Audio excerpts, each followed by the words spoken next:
Bu şirketin tek bir hisse senedini bile satın alamazsınız. Borsada işlem görmez. Bir sembolü yoktur. Almak isteseniz size satacak kimseyi bulamazsınız. Ama iki kardeşiyle birlikte bu şirket, Amerika'nın en büyük 500 şirketinin %88'inde en büyük hissedardır. Apple, Microsoft, Coca-Cola. Hepsinin masasında en büyük sandalye onların. Üçü bir arada 32 trilyon dolardan fazla parayı yönetiyor. Bu, dünyanın en büyük ekonomisini, koca Amerikan ekonomisini bile geride bırakan bir rakam. Ve bunun temelini atan adam, büyük buhranda babası içkiye yenik düşen yoksul bir çocuktu. Şirketini satılması resmen imkansız olacak şekilde tasarladı. Peki neden? Hikaye tam da burada başlıyor. Refahın tavan yaptığı kükreyen 20'ler. John Bogle varlıklı bir ailenin çocuğu olarak dünyaya geldi. Babası 1. Dünya Savaşı'nda madalya kazanmış bir pilottu, saygın bir şirkette yüksek maaşlı bir yöneticiydi. O yıllarda herkes zengin oluyordu. Borsaya giren para bir bakıyorsunuz 2'ye, ardından 4'e katlanıyordu. Sonra Bogle daha bebekken 1929 sonbaharında Amerikan borsası çöktü. Babası işini kaybetti. Ailenin bütün mirasını kaybetti. Ayakta kalmak için gereken sağlam becerilerden yoksundu. Yaşadığı yıkımı asla atlatamadı ve yavaş yavaş alkolün karanlığına gömüldü. Baba çökerken Bogle ve 2 erkek kardeşi çok erken yaşta büyümek zorunda kaldı. Daha çocukken çalışmaya başladılar. Gazete dağıttılar. Buldukları her işte ter döktüler. İşte tam o yıllarda Bogle 2 şey öğrendi. Kazandığı her kuruşu biriktirmeyi ve yalnızca kendine güvenmeyi. Bu 2 alışkanlık ömrünün sonuna dek peşini bırakmayacaktı. Daha iyi bir hayata giden tek bir kapı vardı. İyi bir üniversite. Bogle lisesini sınıf 2.'si olarak bitirdi ve ülkenin en iyi okullarından birine, Princeton'a tam burslu girdi. Ama Princeton lise değildi. Buradaki öğrenciler onun kadar çok çalışmakla kalmıyor, doğuştan gelen zekalarıyla sınavlarda onu geride bırakıyordu. İlk 2 yıl Bogle vasat bir öğrenciydi. Notları düşüktü. Ve kaybetmeye hiç alışkın olmayan bu çocuğu bu durum için yiyordu. 3. yılında bir karar verdi. Buradan bir kazanan olarak çıkmasının tek yolu kimsenin cesaret edemediği bir bitirme tezi yazmaktı. Herkesin görmezden geldiği bir konu arıyordu. Bir gün Fortune dergisini karıştırırken aradığı konuyu buldu. O dönem daha yeni filizlenen, topu 2 milyar dolarlık küçücük bir sektör. Yatırım fonları. 1951'de Amerikalıların çoğu parasını hala bankada tutuyordu. Ama Bogle o minik rakamın içinde devasa bir gelecek gördü. Sıradan insanın da tıpkı zenginler gibi çeşitlendirilmiş bir yatırıma erişebileceği bir dünya. Tez bomba etkisi yarattı. Bogle Princeton'dan yüksek onur derecesiyle mezun oldu. Dahası bu tez ülkenin en büyük fonlarından birinin kurucusu Walter Morgan'ın gözüne çarptı. Genç Bogle, Morgan'ın yanına asistan olarak işe başladı. Morgan ona tek bir kelimeyle özetlenebilecek bir ders verdi. Denge. Şirketi Wellington %60'ı hisse senedi, %40'ı tahvilden oluşan temkinli bir karışımla yönetiliyordu. Rüzgar sert estiğinde devrilmeyen türden bir gemiydi. Ama Bogle sabırlı bir denge adamı değildi.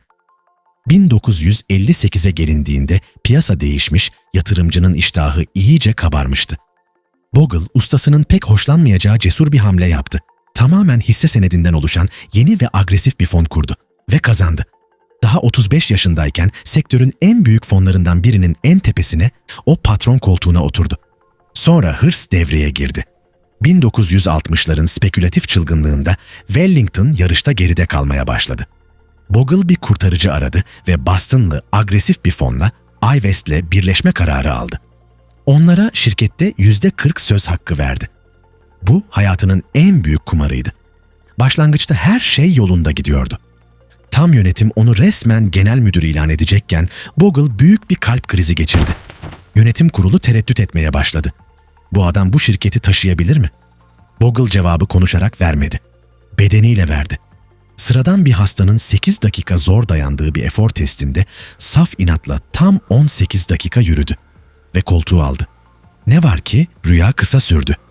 1970'lerin acımasız ayı piyasasında o birleşmenin koca bir hata olduğu ortaya çıktı. Wellington'ın varlıkları bir yıl içinde 3 milyar dolardan 1 milyar 300 milyon dolara çakıldı. Faturanın kendilerine kesilmesini istemeyen Boston'lı ortaklar ilk yumruğu attı. Yönetim kurulunu kendi saflarına çektiler ve şirketin kurucusunun sağ kolu olan Bogle'ı kendi kurduğu düzenden kovdular. Aşağılanmıştı. Kendi şirketinden atılmıştı. Onu susturmak için sözde bir ünvan verdiler. Fon başkanlığı. Yetkisiz, göstermelik bir koltuktu bu. Ama Bogle pes etmeyi seven biri değildi. O göstermelik, koltuğun kağıtlarını didik didik etti ve minik bir çatlak buldu. Yasal olarak yatırım kararı alamıyordu ama idari kararlar alabilirdi. İşte o çatlağı kullanan Bogle, fonların milyonlarca dolarlık bütün idari işlerini dışarıdaki o yönetim şirketlerinin elinden alıp kendi kurduğu yepyeni bir yapıya bağladı. Kimseye kar dağıtmayan, sadece yatırımcıya hizmet eden bir yapı. Bu yapının adı Vanguard'tı. Bogle daha da büyük bir şey görmüştü. Yıllarca sayıları incelemiş ve rahatsız edici bir gerçeği bulmuştu. Piyasayı yenmeye çalışan o pahalı, o zeki fon yöneticilerinin ezici çoğunluğu uzun vadede piyasayı yenemiyordu. Üstelik denemenin bedelini de yatırımcının cebinden kesiyorlardı. Peki ya piyasayı yenmeye hiç çalışmasaydınız? Ya sadece piyasanın kendisini satın alsaydınız? Bütün büyük şirketleri olduğu gibi tek bir sepette. Yöneticiye gerek yok, yüksek ücrete gerek yok. 1976'da Bogle, sıradan insanlar için dünyanın ilk endeks fonunu kurdu. Basın onunla dalga geçti. Buna Bogle'ın ahmaklığı adını verdiler. Piyasadaki her şeye birden yatırım yapmanın, vasatlığı seçmek, hatta neredeyse kapitalizme ihanet olduğunu söylediler. Bogle cevap vermedi. Sadece bekledi. 7 yıl geçmişti. Sonra Amerikan yatırımcısı meseleyi anladı. 1982'de fon 100 milyon dolara ulaştı. 1988'de 1 milyar dolar barajını aştı. O andan sonra bıçağı durduramadılar. Vanguard artık sektörün ikinci şirketiydi. Ama zirvede hala bir rakip vardı. Efsanevi yönetici Peter Lynch'in Magellan fonuyla akıl almaz kazançlar sağladığı dev Fidelity. Vanguard'ı durdurmak isteyen Fidelity, uluslararası piyasalara agresif bir giriş yaptı ve Meksika borç kriziyle sert bir darbe aldı. Bogle yıllardır söylediği şeyde bir kez daha haklı çıkmıştı. Uzun vadede hiçbir yıldız yönetici düşük maliyetli bir endeks fonunu yenemiyordu. Hikayenin bundan sonrası bir adamın kendi eserinden ikinci kez kovulmasıyla ilgili. Devam etmeden önce bu tarz finans tarihi hikayelerini seviyorsanız kanala abone olup videoyu beğenebilirsiniz. Bu bizim için gerçekten çok kıymetli. 1995'te Bogle şirketi kendi yetiştirdiği asistanı Jack Brennan'a devretti. Ama başkan olarak kalmaya devam etti. Ve tarih tekerrür etmişti. Şirketi var eden adam tıpkı yıllar önce olduğu gibi kendi seçtiği veliaht ve yönetim kurulu tarafından 70 yaşında zorunlu emekliliğe gönderildi. İkinci kez kendi kurduğu evden çıkarıldı. Brennan yönetimindeki Vanguard, Bogle'ın bütün itirazlarına rağmen yeni bir devrime girdi. Borsa yatırım fonlarına, yani ETF'lere. Bogle buna karşıydı. Ölene dek bu araçların insanları kısa vadeli kumara teşvik ettiğini savundu. Doğru bildiğini söylemekten hiç çekinmeyen bir adamdı. O borsa, yatırım fonu fikrini piyasaya ilk kez armağan eden şirket ise bir başkasıydı. 1993'te ilk büyük borsa, yatırım fonunu çıkaran State Street. İşte tam burada hikayemizin 3 devi bir araya geliyor. Bugün 2026'da dünyanın endeks fonu servetinin büyük kısmı 3 şirketin elinde. BlackRock, Vanguard ve State Street. Sektörün büyük üçlüsü.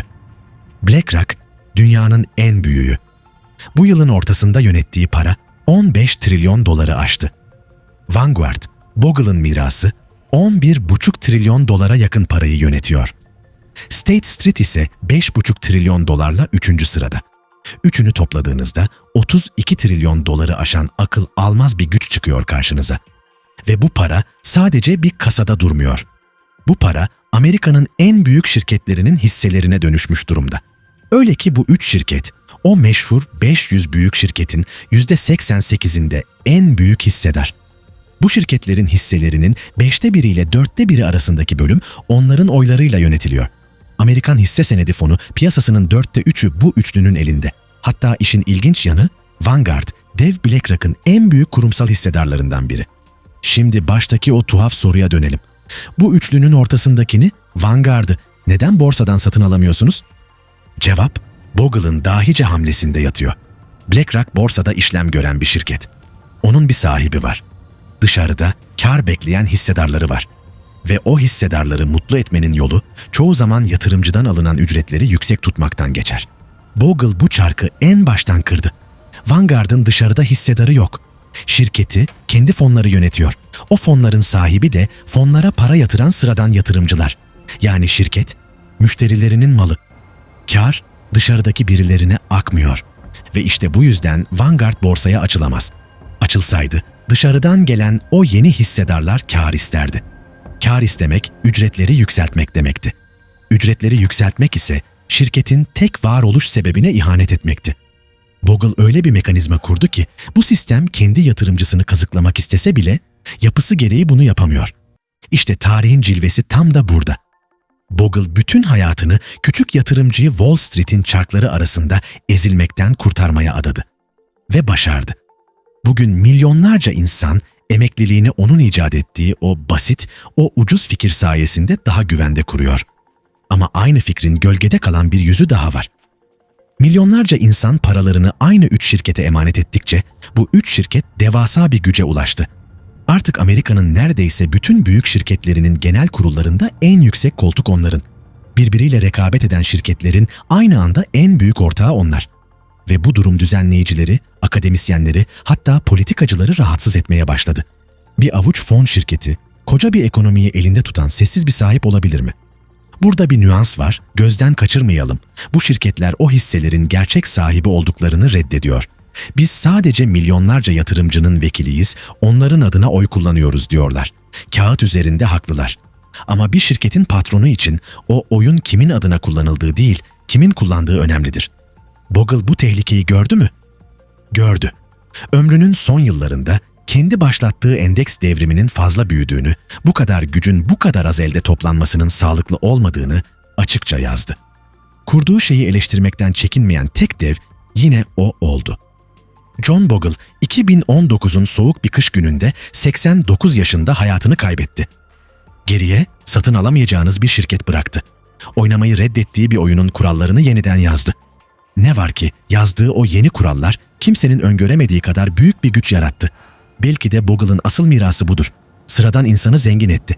Ve tam da bunu yaparken dünyanın gördüğü en sessiz servet imparatorluğunun temelini attı. Peki siz ne düşünüyorsunuz?